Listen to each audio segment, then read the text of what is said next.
I assume that like you got to this interview by riding on the like back of an elk. That would be great. No elks on the island that I live on. Have you Living scared on them an away island? because you're just walking around the woods with an axe all the time? Is that why? Yeah, they'd be like, what is she doing? It's funny because there's no predators on the island that I live on, so the deer are like top of the food chain almost, and they kind of know it. They're not skittish, and they're so curious. And it's funny, like I'll be out on a property, like kind of helping them with like chainsaw stuff or like clearing some trees and bush.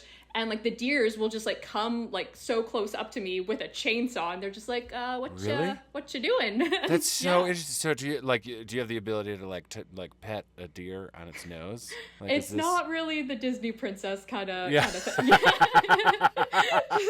That's the Disney princess that we have all been waiting for. Right? Where is that representation, Disney? Come on. The lumberjill Disney princess. Right? If you need your wood chopped, just like put some maple syrup on a log, put like some flannel, and then yell okie dokie into the forest, and I will be there. And you will show up. Perfect. This is great. This is the Outside Podcast with Patio. Chopping wood sucks in such a great way. That doesn't make a ton of sense, but stick with me. My family has a cabin on an island in the northern woods of Wisconsin, and it's one of my favorite places on earth. When I'm there, I like to pitch in by chopping wood. I clean up the deadfall from past storms, take out the chainsaw and buck up rounds, then I grab the axe and the maul and chop up the dried rounds from years past, stack firewood, rotate the stacks, yada yada yada. You get the picture. Chopping wood takes hours, sometimes days, and you're never really done. It's tedious, intense labor that you feel for days afterward in blistered hands and a sore back, but it pays me back in two crucial ways. First, months or even years later, those same logs provide the glorious crackling warmth of a fire on a cold evening. Second, when I'm chopping wood, I'm almost always doing it alongside my dad. Chopping wood isn't some humdrum chore. It's an investment in my emotional well-being, and this is something Nicole Coenen knows a lot about. Nicole is the self-described lesbian lumberjack of the internet. You may have stumbled upon one of her hilarious and surprisingly mesmerizing wood chopping videos on TikTok or Instagram. They run the gamut of artsy wood-splitting montages to mostly sight-gag, giggle-filled, tongue-in-cheek innuendos to self-deprecating goofiness set in the woods. She might make her living in front of the camera, but Nicole is actually kind of shy. She grew up a quiet, uncomfortable tomboy in the suburbs of Ontario who found respite and refuge in the outdoors. As an adult, she migrated from the city to British Columbia's Kootenay Mountains before finally settling on a picturesque island off the BC coast where there's more forest than people. Living in a tiny cottage with a fireplace chopping wood was a necessity. Finding internet fame by counter-programming rage bait with wholesome, self-effacing, and, let's face it, impressive clips of her wood-chopping skills was a complete accident. But these videos are more than a cranial cleanser for the ick that chokes our social feeds these days. They're a living journal of someone who was saved by surrounding herself with trees. First things first, burnt toast. What's your last humbling and or hilarious moment outside? Oh my gosh. I mean, I feel like I have so many humbling moments. It's funny because, on the internet, people are like, oh man, you must like be so skilled with your outdoor skills. And, no, I mean, I have done quite a few wood chopping demos for like various groups and girl guides. I did one for a group of girls that live in quite a remote area. They grew up kind of going to nature schools and grew up in very small communities. And I was telling them, okay, to do the proper stance, like they weren't really paying attention. They were like, okay, that's cute. Like, give me the axe. And they were just going at it. Wow. I feel like they could out-chop me. These 10-year-olds were just like going at it. They're like, oh yeah, girl, I've been doing this since like right from the womb. So what did you do? Would you just like sit down, take the afternoon off? Basically, yeah. I'm like, okay, and then once you're done chopping, you stack it over there. We're ready for the winter, girls. Isn't that a bad way to spend your afternoon? Is just having somebody else do all the work for you? Yeah, it was great. You have chopped wood with many axes and hatchets, even a flippin' sword. I'm assuming you've also used many a maul, and I bet you've even karate chopped some wood as well. So the obvious first question, Nicole, is how many fireplaces do you have? What do you do with all of this wood? That is probably one of my most frequently asked questions in the comment sections of my videos. Drowning in cords of wood. I just have like a little wood stove in the cabin, and I chop wood kind of for other people. So I'm part of this community wood chopping group. It's a volunteer-based group. It started, I think, like around 10 years ago, and it kind of just started from a group of older men who were retired and needed something to do and needed some exercise. So then they just kind of started chopping wood together for other people. And then it just kind of expanded. And so the group nowadays, it's men and women, all ages. And we go out, we source like a felled tree or a tree that has been down from a storm on someone's property. And so it needs to be removed. We buck up the tree, which means that we chainsaw it into sort of like 16-inch rounds. And then we chop that wood into firewood. And then we sell that firewood to someone else in the community, and we take that revenue that we've raised from selling firewood and we donate it back to community initiatives. Oh my God, that's so nice. Yeah. So the wood chopping for the people. That's what you're all about. Wood chopping for the people. Yes. Yes, one cord at a time. Do you love trees more or logs more? I mean trees. Like living. Really? Yeah. I find that very surprising because I feel like your livelihood is logs, right? I mean, yes. And really, a log is just a sleepy tree, right? Sleeping for a long time. There's such beauty, I guess, to a tree, and like a log, yes, you can do so much with it. And like in a way, it's like kind of living when you're able to like craft it into something. I don't know. There's something just so calming about being around trees. Like I find I'm like the type of person that like I don't really like to surround myself with a lot of people. I kind of surround myself with a lot of trees. So like You are like a very classic woodsy. Do you have a favorite tree, and is that tree your favorite tree to chop? Oh, that is a good question. I mean, thank you. I try. feel like, yeah. Do you do this for a living? This is good. You know, I'm just trying to chop these questions with the axe of my mouth. Well done. That was Thanks. That was I smooth. tried. Thanks. Yeah.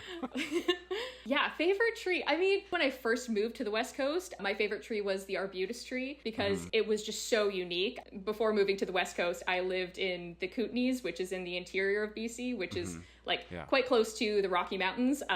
So Arbutus great skiing. No Arbutus trees. And then when I moved to the West Coast, they grow in the weirdest ways. Like usually you see, especially coming from the Kootenays, like I saw very like straight lodgepole pines and like all these conifers that are very like straight up there. When you go to the West Coast, you just see these Arbutus trees that are so colorful. They're orangey, they're red, and then sometimes green, and they're kind of just growing out of the rocks like along the shoreline, and they're just growing in the weirdest ways. They have more character than like a tree that's kind of like just true north and south? More character. If I were to almost like give them a personality, I feel like they're kind of like the flamboyant gay guy of the tree. Like they're kind of so like you rebellious. Like Arbutus trees because they're sassy. They're sassy. I feel like they're sassy. They're like growing in like they're like, I can grow here. You can't tell me what to do. And like they have the greatest personality. They're flamboyant because they're so colorful. They stand out. They're like, look at me. Like lots of jazz hands, lots of hair flips, like tongue pops. Like a lot of those? Yeah, there you go. Okay. All right. I'm into it. Arbutus. All right. So then is that your favorite tree to chop? Or are you like, no, that lovely jazz hands tree I'm not touching. I want only this pine. Honestly, you know what? It actually is sassy to cut. I'm not even kidding. It is like one of the weirdest woods to chop because it is almost never straight grain. When you chop it, it almost comes out in chunks. And so when it comes to stacking it, like... You never really stack it. It's a mess. It's an abstract art piece, really. Okay. I think my favorite would be like a Douglas fir, just like a good old softwood kind of just like Christmas tree. Hardy. Yeah. The easiest though, and probably the most satisfying, I would say would be like a red cedar. The sound and the acoustics on it are great. There's a lot of like lovely humor that you put into your very binge-worthy videos. So I have to ask, can you please explain your tree fart theory? I don't know. Honestly, I don't even know if there's like much more to it. It's like the byproduct from them taking in our waste is like them kind of, they don't really like fart in the way that humans do because obviously they don't have the same digestive system. Sure. But like if a tree was a human, their like our waste is our gas waste, I guess, is just, you know, it's not like something you want to suck in. It's not really like beneficial, I don't think, unless you're like trying to get more diverse stuff in your microbiome. Yeah, I'm not a scientist, but I think it was just, I was walking in the woods and like tree, like when the gas waste from trees is like a beneficial fart. Because it's farting oxygen. Yes. So then we are breathing in tree toots, is what you're saying. Yeah, basically. I mean, that would be kind of interesting. Could you imagine if trees like actually had like a sound when they like expel oxygen? Yeah. Yeah. The sound of fresh air. Yeah. I feel like it's safe to say that you just absolutely love chopping wood. I also love chopping wood, but I also mainly see it as a chore because it usually ends up with me being like very, very exhausted with like blistered hands and in need of just like a handful of ibuprofen. So why is splitting wood your thing? What does it do for you? That's a good question because I just kind of stumbled into this and did not realize it was my thing until like it's been I guess like at least 2 years of me doing it like as a content creator. I'm a very kinesthetic person. If I have like a lot of energy, usually in the morning, I just need to like move. Yeah. And I find like wood chopping, it's not like going to a gym where you're just like running on a treadmill and not getting anywhere. It's like using your body and your own power to do something that's beneficial either for you or for somebody else. It's so satisfying, not only in like that moment when you're like frustrated with a round that has a huge knot in it, you're like really going at it and then finally it splits and like that's so satisfying, but then it's also satisfying months later or even like 2 years later when you're using that wood and you're heating your home, or a person that you've helped with their wood stack, they're heating their home and you go over to their place and like you see like, oh yeah, I remember that day, like we spent like 5 hours chopping that cord. And oh, it's warm in your house. You're welcome. Yeah. Yeah. I am kind of a begrudging runner. The thing that I really do like about it, though, is that there is this kind of like unconscious meditation that happens when I start to just do the same movement over and over again. And I start to feel like this machine set on a track that's just like moving towards the finish. And I kind of lose myself in that motion. And a lot of outdoor sports, right, have that meditative quality to them. Does wood splitting have that for you? And if so, how? Can you describe it? Totally. Yes. Meditative is definitely a way that I would describe doing a lot of wood chopping. It does become almost like automatic in just a very like peaceful way. You're just like so focused on like reading the wood, just like so in tune with like your blade, your axe, and like everything just kind of syncs up. You're so focused and it's just like the little things of like, okay, I'm looking at the grain and oh, I see a knot right there. So I'm going to try to get my axe to fall this way. Okay, it didn't fall that way. So then, and then it's just like those little tiny details that you're so focused on. And then you zoom out to the big picture when it's done and you're like, whoa, there's like a whole pile stacked up. Let's say you see a wood pile and there's a bunch of just big rounds. Your first thoughts are kind of, okay, how long have these rounds been sitting there for? Like, are they dry? Are they green wood? Therefore, like, do they have a lot of moisture content in them? What type of tree is it? Because that's also going to dictate like how hard it's going to be to chop. And then when you look at the actual grain itself, is there a bunch of little tiny knots that can be broken with an axe, or are they like big chunks of knots that you're going to need to kind of like maneuver around? Are there any cracks in the wood that are indicating that it's dry wood? And then that's going to give you a path on like where you want your blade to fall. And there's just so many little details. I find it so fascinating. And then it kind of makes you have a lot more like appreciation for the wood itself, because you realize like how unique every tree is and the characters of the wood and the different like textures in the grain. And it's actually made it more stimulating for me to go out on a nature walk, because then I see the trees that I've got to know through wood chopping, and I'm like, oh wow, that tree, like look at the grain on that tree, or like look at the details of the colors, and that's so different than like the tree from what it would look like in the spring. And just yeah. Oh, that's so interesting. So it seems like your hikes then become more in depth or more cerebral? Yeah, like it just brings a more vividness to it. And I also find that's a cool way to put it. I find I also like take a lot longer on a hike, because I'm like, oh, I want to go check out that tree. I gotta go check out that tree. Like, why are there so many branches so on is this your side? gal Savannah like, okay, get out of your head, like I want to keep walking here? Yeah, she's been good with like, come okay, along, you got dear, 5 minutes, like all right, go pick up that stick, I know you want that So then what happens on days when you don't chop wood? Like, do you get like, my wife calls it bunchy, when you have like so much energy that you're kind of like, like a prickly pear cactus, you know? It's like, I am sweet on the inside, but I'm kind of spiky right now, you know? Yes, Savannah would also very much say yes. So will she be like, you're bunchy, go outside, chop some for wood. sure. Yeah, she calls it twitchy, and like, because I usually will just kind of be like like a squirrel, and like she's like, go outside, go find some wood to chop. Based on your proficiency at absolutely annihilating former trees, what else have you discovered through that you're very good at? When I started really deep diving into that niche, I really wanted to understand axes more. There's so much history to axes, and it's one of the oldest tools known to mankind, but like it hasn't actually changed that much since we first started developing an axe. Like the axe has been basically just like a chunk of metal and a stick for probably 2 million years. It's not like it's developed like the iAxe 7.0. Like have you updated your iOS on your iAxe? I nerded out so far that I like wrote a book on it, a book on axes, firewood. Does the specificity that you have put into wood chopping, has that made you a better partner? Has that made you a better businesswoman? Has that made you a better friend? That's a good... maybe not in an obvious way, but I think it's definitely made me a more calm person and appreciative and just like more in awe of a lot of things. The wood chopping, I think that's been a good outlet for me. So when I am frustrated or when I need to just like blow off some steam, that's been good to do that, so that I don't bring that into like communication with other people, or like when Savannah is like, okay, you're a little anxious, go outside, go wood chopping. And then I come back a better person. Is it safe to say then that pre-wood chopping and post-wood chopping, the difference is that you've become now through this thing a more observant person? Oh, yes.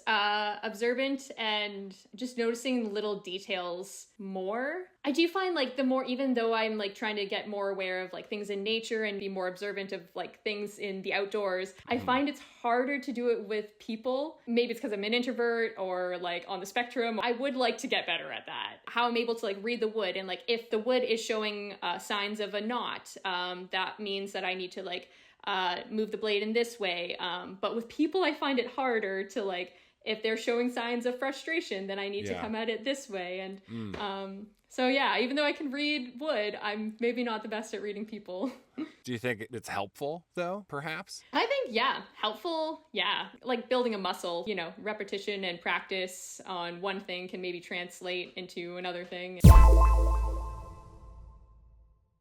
Well, your adopted home of British Columbia is very famously home to incredibly beautiful, deep forests. All forests have a personality. Close your eyes and like put me in this place. What are the sights and the sounds and the smells that are happening that make this place so magical and lovely for you? Yeah, when you go into one of the trails around here, usually the ground it's like very dark brown earth. It's usually kind of moist because it was probably raining either like that morning or the day before.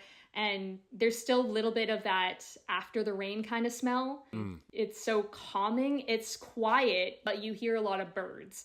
And there's a lot of sword ferns. So like there's so much green there. I remember like the first time I went on a trail around here, I'm like, I've never seen so many shades of green. Like everything was just so, I felt like I was on mushrooms or something. I'm like, whoa, green. I've never Because it's just so vibrant green. and so many different shades all happening all at once. All at once, everywhere you look, you're just like immersed in this green, and it's so quiet and it's calm, and the trails are usually like, they're kind of like hilly, and sometimes they're a little bit rocky. So it's not really like a straight path. It's usually like you're zigzagging. So you're really taking your time. You're watching your footing because everything is so rocky. And you're seeing a lot of big, thick cedar trees and huge Douglas firs compared to like, you know, maybe like a downtown metropolitan park that's like, you know, the grass is cut and like there's no leaves on the ground. That's so different. Like the forests here are a mess, which is like part of their beauty because there's like so much diversity in that mess, and like so much happening. There's so many smells, and then you keep walking. Usually you're going up sort of a hill, and when the light is coming, like sort of in the early morning and in the evening, because the trees are so tall and the canopies are usually like quite dense, not super dense, but like when the light comes through, it's like that dapple kind of like golden dapple look. My favorite, those like beams, those like spears of like beautiful light, you know? The way that you describe it is like, it is very magical. You know, it does seem like that Disney-esque, you know, setting, right? And you've said that the first time you went to BC, that you felt like you were returning home. Why? I think it's because, so I grew up in Ontario, kind of in like a small suburb, and there was a sort of bog forest area that was at the end of my street, and I loved going to it because I don't know why. It felt like I was always like entering this other world. Like if you've ever read the book Bridge to Terabithia, that was like my favorite book because I just felt like I get it. I get it. It's like this like you can create your own world in this forest, and it's like kind of your safe space, and you can imagine anything, and you can also be who you want to be there. Like the trees aren't going to judge you, and no one's telling you what to do. You can kind of like choose your own adventure. And as I got older, I lived in sort of a downtown city, but I would still like gravitate towards the forest anytime I could, just to like breathe and like kind of reconnect with myself. And then when I finally moved to BC, I felt like, oh wow, I'm surrounded by that feeling that I've constantly been like searching for and craving, and I don't need to like go try to like find it. It's like it's everywhere. That makes you're just my like heart so in feel the wilderness. So good. Oh yeah. Are you familiar with the word Anemoia? No. It's a feeling of nostalgia for a time or a place one has never experienced. And to me, this sounds like Anemoia. So what does it feel like to come back to a place you've never been? Okay, well, thanks for word nerding me there with the Anemoia. I resonate with that. Yeah, that's a good way to describe it too. It felt like I had never been to BC, but like it felt nostalgic. I was like, I've never seen some of these trees before. I've never been in this land, but there was just something so familiar about being surrounded by nature and by trees. And because it's so big and expansive in BC, it felt like the same sort of feeling in nature, but I didn't have to go try to find it in these tiny pockets. Yeah. Instead, it was like I was just immersed in it. Now that I've gotten to know BC and done a lot of traveling, especially like kind of from the interior to the coast, there's like certain stops that I have along the way whenever I do that travel that I'm like, okay, I need to go down this forestry road because I know at the top there's like a cool little creek, and like that's where I'm just gonna like relax, and it's like almost like visiting a friend. So then you just like go stop in and say hi, and you're like, oh, you're looking great. Like I remember last month, like you were like you know, like spring's been looking good on you. Like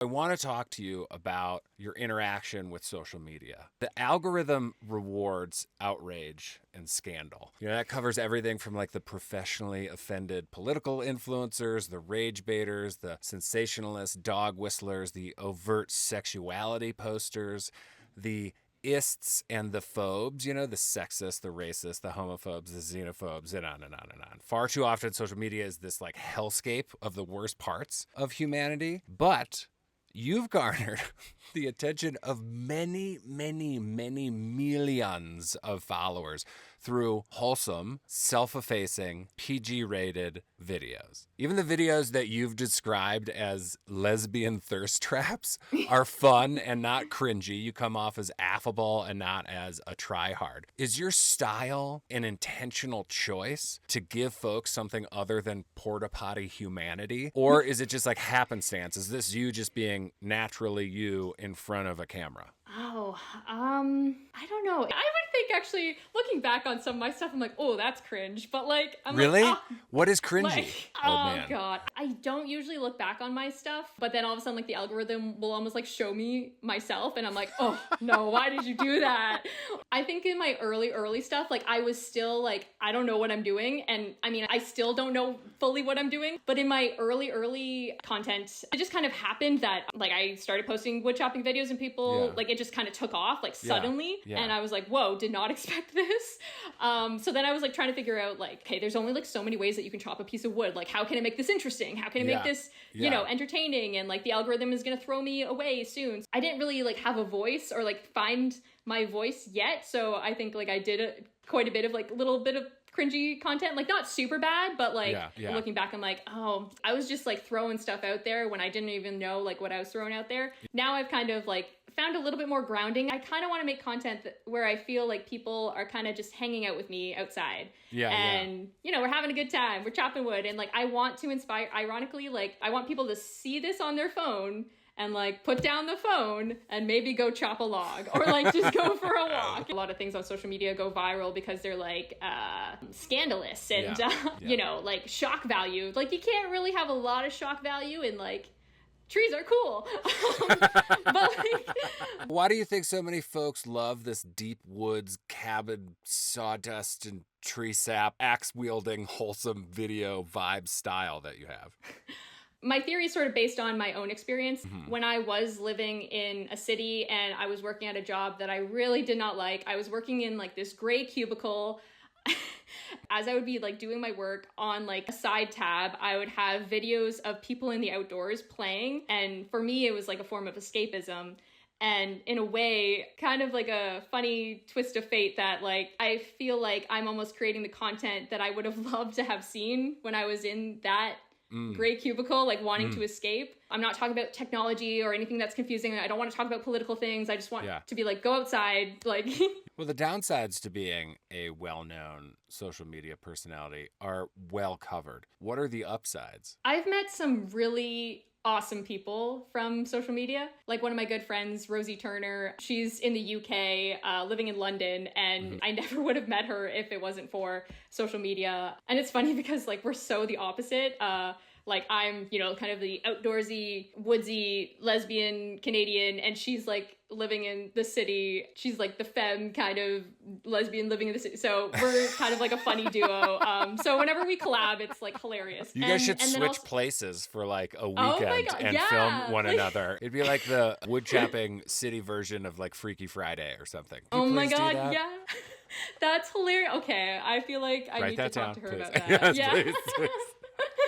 That'd be hilarious. Do you feel like your digital life has actually expanded your community in real life, in person? Yes, in the way of expanding outwardly, but maybe not in the way of depth. Like, how do you mean? I know a lot more people know me. Yeah. But like deep connections obviously take a lot more time than just kind of like, oh, I saw your YouTube video. When I do talk to somebody and maybe they've seen a video or like they've seen me show up on their algorithm, like we already have a basis of like a conversation, which is actually something that at first I was so awkward. When somebody would come up to me and they're like, hey, are you the wood chopper? I would be like, yeah. Do you chop wood? And people would like, I had no idea how to talk to people when they like recognized me. I think like through sort of the, I guess the niche of wood chopping, it's sort of like, it's kind of like a magnet. I feel like people have been sort of gravitated towards it. And I think almost through social media, it's kind of like expanded my own idea of what community is. It's not just like your neighbor or people that like live close to you. It can also be people that have a similar interest. It could be people that identify with a certain ideology. It could be people that like have a certain way, like lifestyle. It could be I don't know. I guess it's just, in a lot of ways, it's expanded the definition of community. If you could sum up the mission statement, the goal for your work, what would it be? What do you want people to think of when they hear, oh, Nicole Coenen has a new video out, I gotta go see it?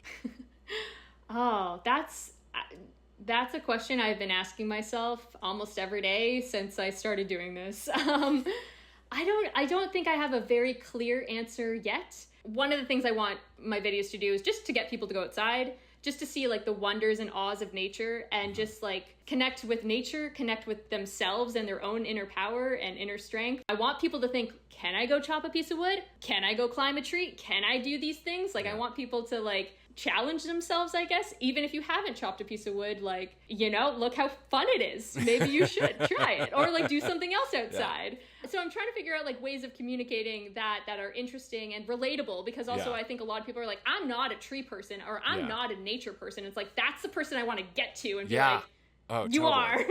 I want to get a little bit more into almost feeling like a friend talking to a friend about this cool thing that I think will benefit them. Yeah. Like, that's kind of the feel that I want to have. Lumberjacking and bushcraft have a pretty gendered history. What have been the most surprising challenges about navigating these male-dominated spaces? And what have been the most rewarding parts of it? There was a lot of challenges when I first started posting. It was a lot of particularly older men telling me what I was doing wrong. I got a lot of that. That's so shocking to hear. Yeah. So shocking. I mean, there was a lot of that at the beginning. I took the comments like kind of personally, and I was like, oh wow, I suck at this, and like I shouldn't post any more videos, and like kind of went through that. But then I was like, I kind of have fun with this. Then I would also get comments, usually from women, saying, you kind of inspired me to go take my husband's axe and go chop some wood, because I usually wait for him to do it. Having like some comments that were like, you're not good at this, and then some comments that are like, hey, you actually kind of inspired me to go try this. I was like, I want to inspire people to just go try this. And I remember one of the comments that like kind of did stick with me was, in the beginning, I got a message from a dad, and he said that he showed his little girl some of my videos, and she started saying okie dokie a lot, and she's like, I want an axe for Christmas. Oh, yes. And and like, he's like, she loves it, and she wants to go chop some wood, and she likes going outside. And I was like, okay, if I can have that impact, if I can get a little girl to go outside and like chop some wood, then I'm gonna do another video. And that's gotta make you feel like you should keep doing this for the next 100 years, right? Because you've spoken before about not having a lot of female role models when you were young, whose strength was one of their more prominent attributes. Now, you get a lot of comments like that, right? That you are, in fact, this role model, this very strong role model for young girls. How do you feel about it, like becoming the kind of role model that you wanted when you were a kid?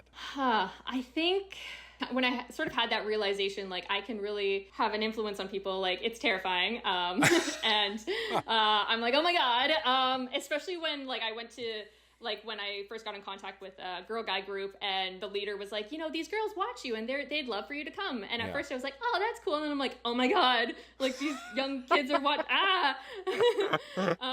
some of them shouldn't, like, don't watch this video. Don't watch the next video that I'm going to post. Like there's an innuendo in there.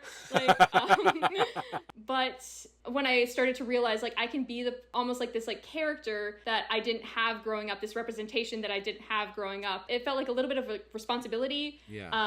And also like freedom in a way. Like I can be this person, and that can maybe expand somebody else's idea of what they can do, especially for young girls. Because I definitely remember growing up in like the late 90s. Like I don't remember like any outdoor kind of strong female characters. Like there was like a lot of female characters that like loved nature, but they were very soft and like very feminine and like very delicate. I found, where I didn't see like a lot of like strong females like going out and like having fun outside. Do you feel that same sense of being a role model or sense of duty to be a role model in the LGBTQ plus community? Is it one and the same? Kind of, I guess it's like one and the same. Yeah. Like that's just like part of me. When I first started getting a following, it didn't seem like people knew that I was part of the LGBTQ community. So I almost felt like I kind of in a way, like, put it out there a little bit more in videos, like made it more obvious in videos or like in comments.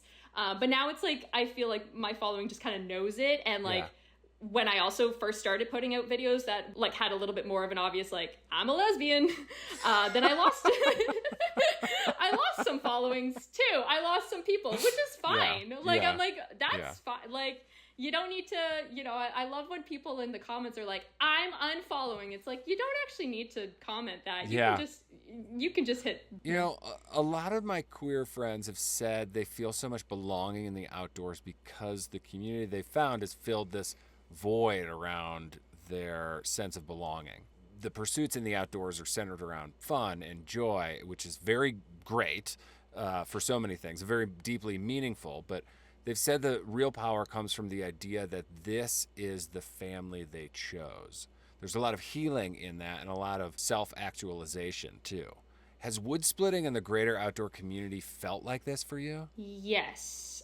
I think at first, though, it wasn't the human community itself that I felt that from. It was kind of actually just being in nature, and that was like my safe space. That was where I started to connect with myself first, and like felt like I had the freedom and the ability to like be whoever I want and like kind of explore that. I remember like I would only ever have the thoughts of like, who am I and who do I want to be when I was outside in nature. I couldn't do that when I was at home. I couldn't do that when I was at school. I couldn't do that around other people.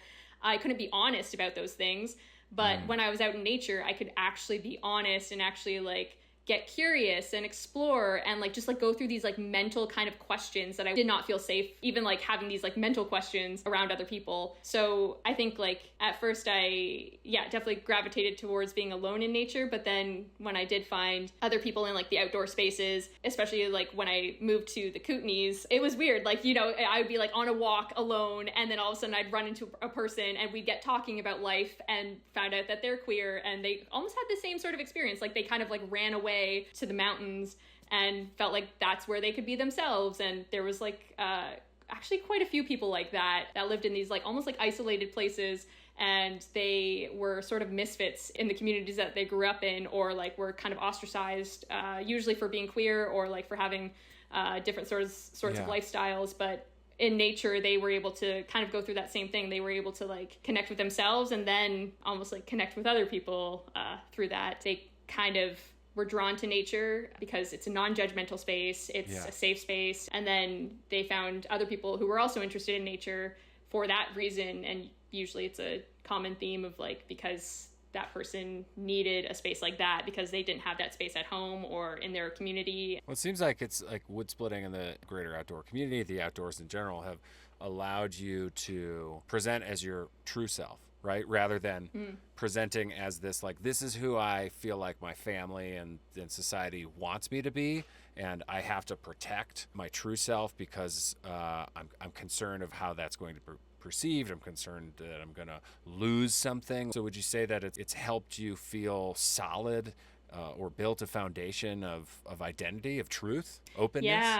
Yeah, no, definitely. I think like when you sort of grow up in a space and you feel like you need to sort of like conform or fit into a box, you feel like you constantly need to shrink yourself. But then when you get into a space where people are like, you can be you, like we accept you, we love you, we actually want you to be you because we want to get to know the real you, then you just feel like you can expand and you're like, I could never fit into that box. Holy crap. Like you just feel like you can expand. You can never go back to shrinking yourself. Because it's like, whoa, everything that you wanted to be was like let out and you can't put it back. Oh, that hits me. Me. Yeah, I don't know what it's like to grow up as, like a closeted queer kid, but I do know what it's like to grow up feeling like you have to keep a secret. It's like this protected vacancy, where only you exist within this like really like kind of like sad self-built prison, but you're trying to like hold up the walls of this like phony identity, because if you were to truly show who you were, you wouldn't be accepted, or you would crumble, you would fall apart. And when you're on the opposite end of that, you're expansive, you're exuberant. Would you describe that as how you live your life now? No, that's a really good way to put it. And yeah, that's so true. You almost need to like hide in order to like almost like protect yourself and like protect the outside world and protect yourself from. Yeah, it's a very sad feeling, really.